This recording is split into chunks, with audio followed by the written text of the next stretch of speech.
rescued by a daughter of royalty and raised by her as a prince.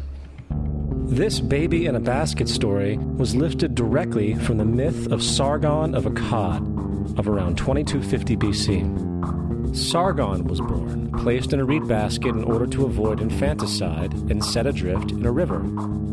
He was in turn rescued and raised by Aki, a royal midwife.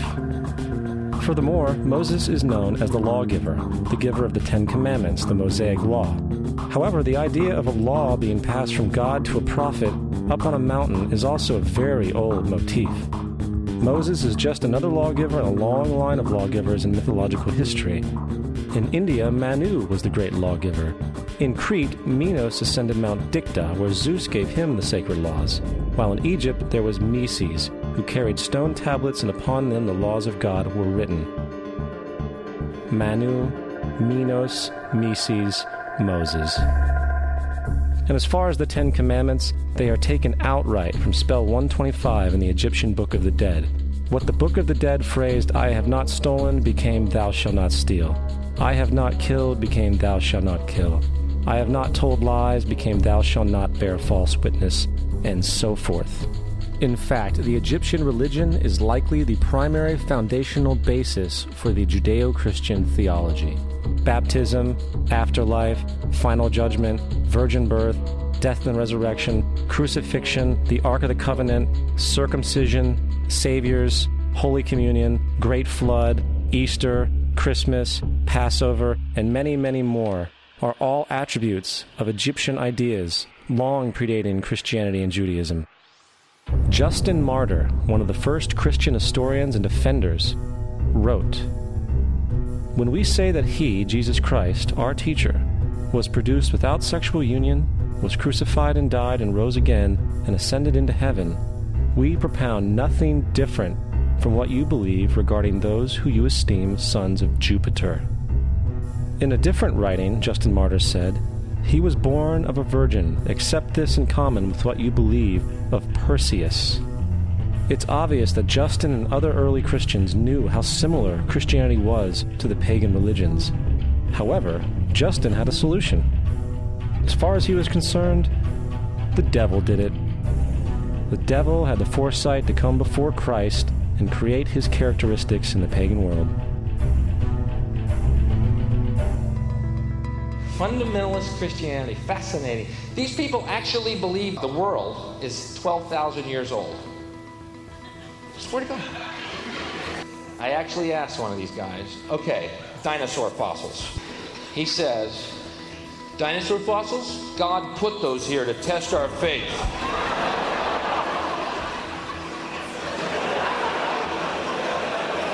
I think God put you here to test my faith, dude.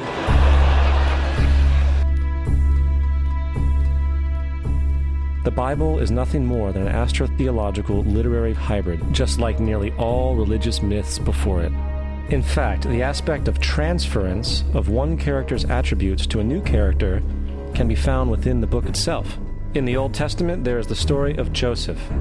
Joseph was a prototype for Jesus. Joseph was born of a miracle birth. Jesus was born of a miracle birth. Joseph was of 12 brothers. Jesus had 12 disciples. Joseph was sold for 20 pieces of silver. Jesus was sold for 30 pieces of silver. Brother Judah suggests the sale of Joseph. Disciple Judas suggests the sale of Jesus. Joseph began his work at the age of 30. Jesus began his work at the age of 30. The parallels go on and on. Furthermore, is there any non-biblical historical evidence of any person living with the name Jesus, the son of Mary, who traveled about with 12 followers, healing people and the like? There are numerous historians who lived in and around the Mediterranean, either during or soon after the assumed life of Jesus. How many of these historians document this figure? Not one. However, to be fair, that doesn't mean defenders of the historical Jesus haven't claimed the contrary. 4 historians are typically referenced to justify Jesus' existence. Pliny the Younger, Suetonius, and Tacitus are the first 3. Each one of their entries consists of only a few sentences at best, and only referred to Christus or the Christ, which in fact is not a name but a title. It means the Anointed One. The 4th source is Josephus, and this source has been proven to be a forgery for hundreds of years. Sadly, it is still cited as truth.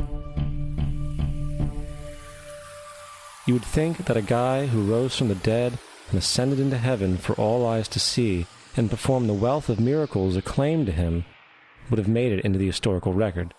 It didn't, because once the evidence is weighed, there are very high odds that the figure known as Jesus did not even exist.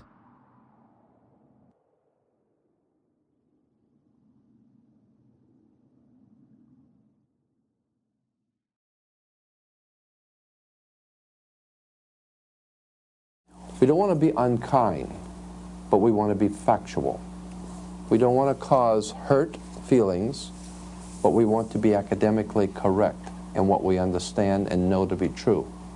Christianity just is not based on truth. We find that Christianity was in fact nothing more than a Roman story, developed politically.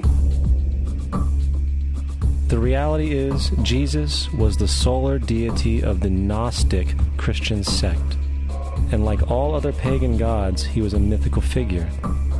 It was the political establishment that sought to historize the Jesus figure for social control. By 325 AD in Rome, Emperor Constantine convened the Council of Nicaea. It was during this meeting that the politically motivated Christian doctrines were established, and thus began a long history of Christian bloodshed and spiritual fraud. And for the next 1600 years, the Vatican maintained a political stranglehold on all of Europe, leading to such joyous periods as the Dark Ages, along with enlightening events such as the Crusades and the Inquisition.